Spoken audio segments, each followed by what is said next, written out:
Hello there, this is Jeff. I'm using my new phone to record this video, but my future plans for channel is to get an encoder box, video encoder box, IO capture, some nice microphones, set up a new spot in this house I'm gonna move into, have a green screen, the proper lighting, all that equipment for a good video, good podcast, and try to do Wet Money Lovin' on YouTube, possibly. Make it sound better, edit it more and all that. But, yeah, there's just so much on my mind when it comes to this move, but everyone has been asking, did I start walleye fishing again? I did. Well, today, I went out there this morning and I wore this long sleeve wool shirt, this fleece, then this giant pair of overalls, and a good sized hat, and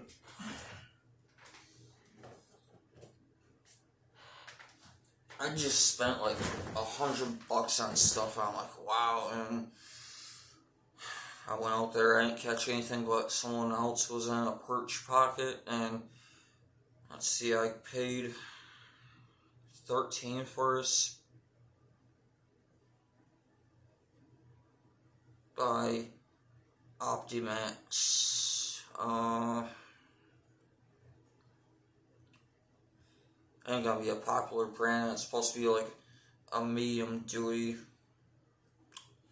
for walleye panfish too, and I was sitting there jigging using this bucktail jig, and just no luck today. And I'm using 6-pound test that I already came with, and I had extra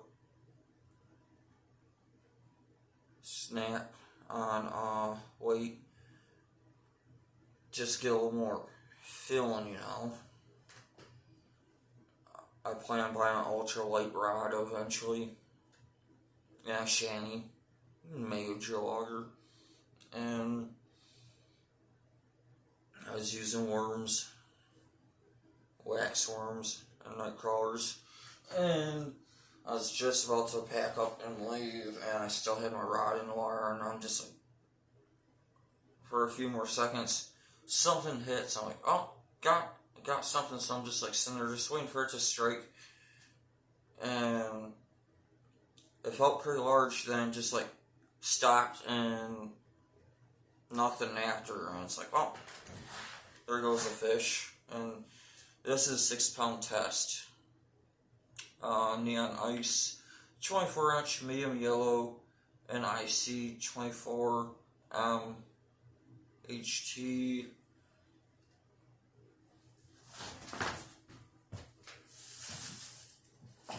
I don't have a auger anymore. I didn't like the hand twist one either. I was a pain to get started, so I got this spud. This spud has some weird teeth on it, and a hammer. Same for down here, and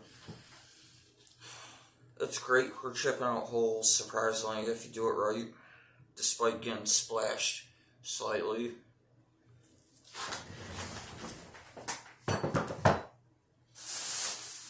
And I didn't use everything, but I was at Dunham's, and it's like, I'll stop there first. So I got this unique, interesting looking bobber. It's pretty lightweight. It looks like it might be very sensitive.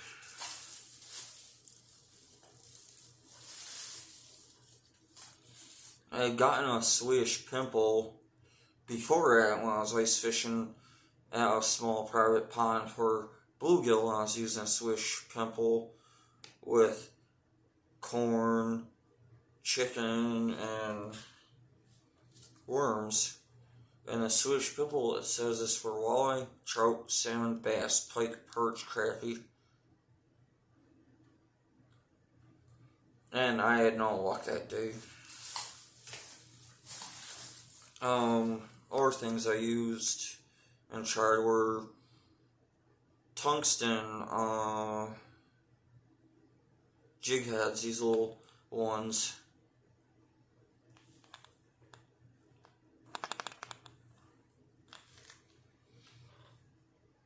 By Scandia.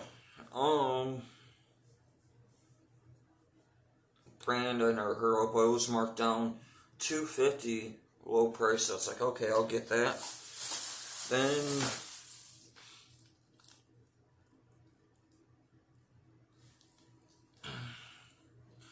of course I got a tip up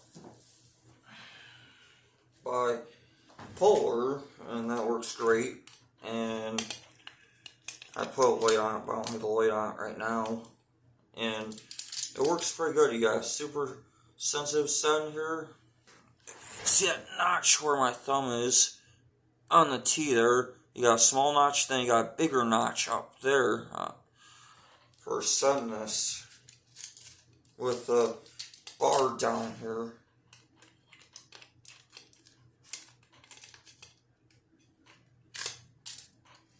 And it didn't have any line, so I had to add my own line. And I ended up going with Polar Fire, premium Polar Fire multi-strand braid tip-up line.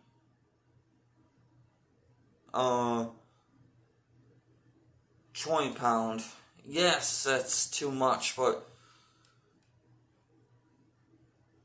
still, I didn't want to lose a walleye or something, and there was very limited options at the time. I wanted to go lighter, and I had to put that on here. And this is how Polar has theirs. I have my hook caught right there, so it can't get loose. And this is nice, it has self-winding up here. Self-winding up here. You can supposedly take this orange tip off and use a flat blade, but it's like, I don't see no point because flat blades slip a lot. And it has its own tensioner.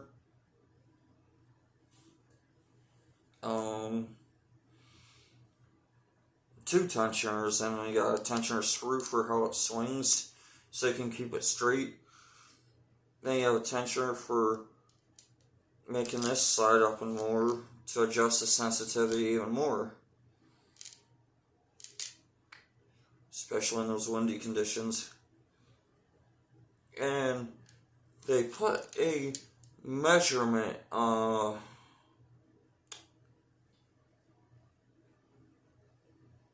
on her. This is by HT2, just like that pole. And it goes from 0 to 16 inches. And let me tell you about 16 inches. Say, the guy fishing in a blue shanty not too far away from me, he caught 16-inch walleye. I was like, wow, good job, man.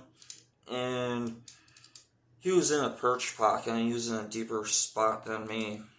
And he's just nailing the walleye good. And I'm like, wow. So he left, and he's like, hey, go over and fish. But, you know, it was our time to go, so it's like, I can't. So I left.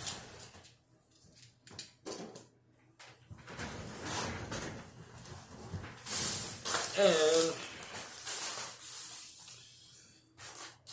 what's nice about that Polar Fire line with that tip up is it comes in different colors, and it's all together and fused together. It just keeps on going. I don't know how many feet. It says multicolored new color every 10 feet. So I add on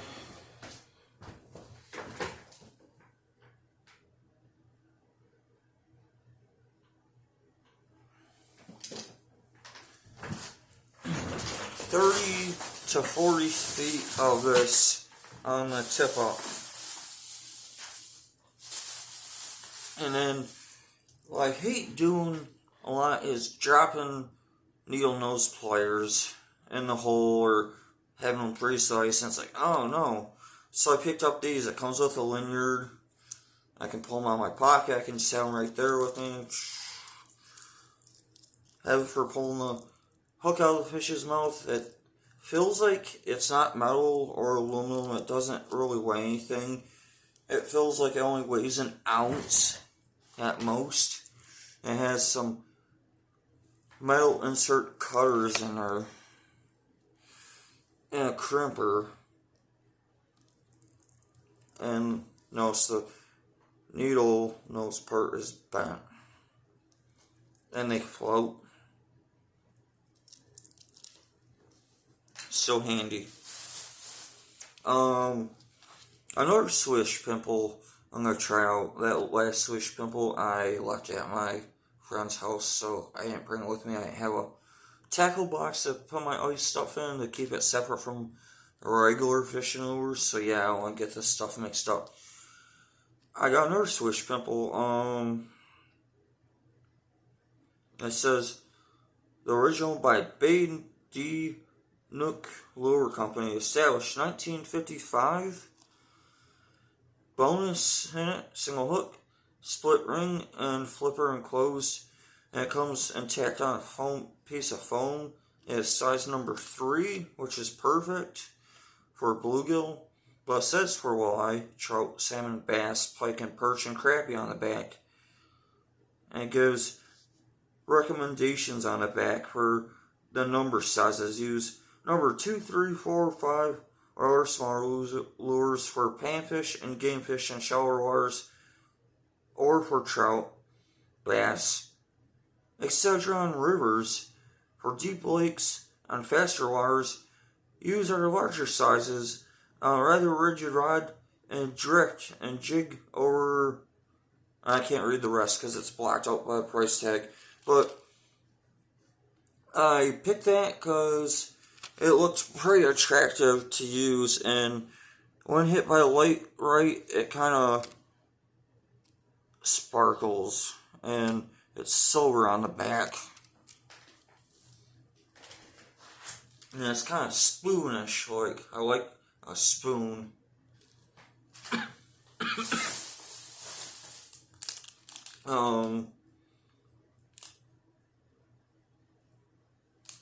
Picked up some size 8 treble hooks for 69 cents while at Doms by HT, high-tech fishing gear.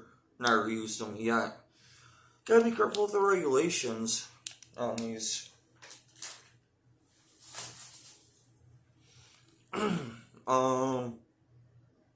Someone suggested try a Tikka minnow. I'm like, what's that? Never heard of it. Never got to use it yet, but I bought it for $7. It says something walleye and pike, and it's by Clam. I like Clam. And it is a 1/8 ounce, 1 to 3/8 in length. It is orange, like a greenish to a slight teal green, but it's mostly green. And it has a hook on the back, hook in the front, hook in the front, hook in the back, and a treble hook down below. And you hook it up above and just jig it.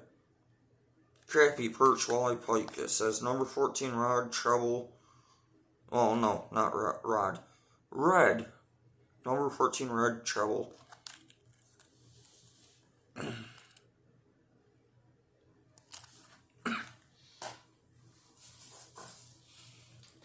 Bought that tip up and the flag. So some builders don't pay at night. This flag doesn't really move, but there's some adjustment rings down here for setting the slide here. And anyways, I usually take that down about right there attach the light. It can clip on, slide on or clip on. Just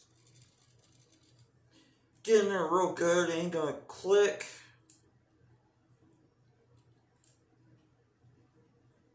And then you turn on, and there you go. Snowmobilers won't run into your tip-ups. Incredibly bright at night. Can be seen pretty far. I remember these last time I actually went real ice fishing out on the Saginaw River, not inland pond. And it uses watch batteries, I don't know, or a AA battery. It has a slip cover right here for batteries. Positive, negative there. Supposedly waterproof. It looks like there's a part where it can just set on your flag, but it's really loose. I can't see it working when it's down like that. Then it just springs up, might fall into the water.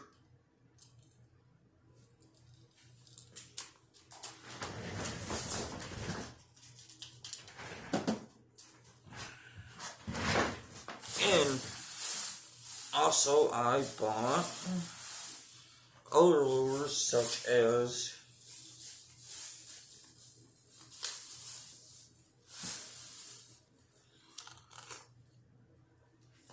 one more lure that caught my attention was this forage minnow.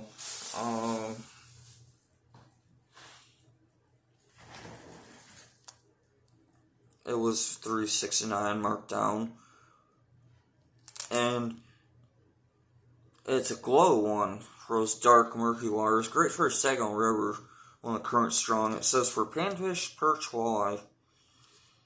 It is by Northland Fish and Tackle. 1001 Naylor Drive, S.E. Bemidji, Minnesota 56601. So if I want to make them a video in the future on this, I can, and send it to them. Probably find their link. And it says lifelike minnow image, bait fish. It's a jigging spoon, too, it says. And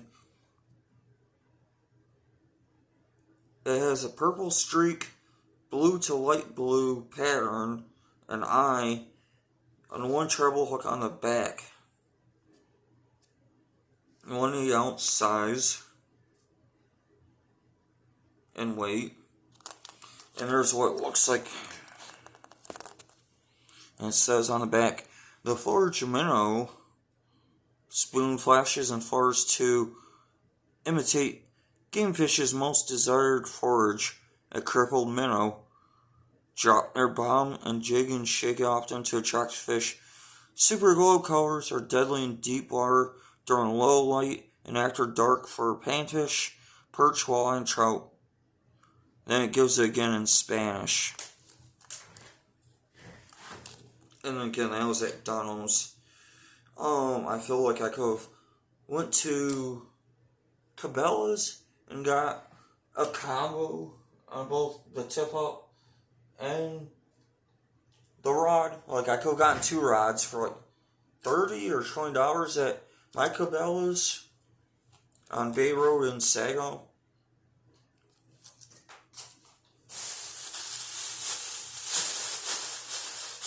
And sometimes, I get hungry out there on the ice. I don't have a sled yet. I don't want to carry too much stuff. I don't even want to carry a cooler. I'm always putting stuff in a backpack. And I take some chips with me.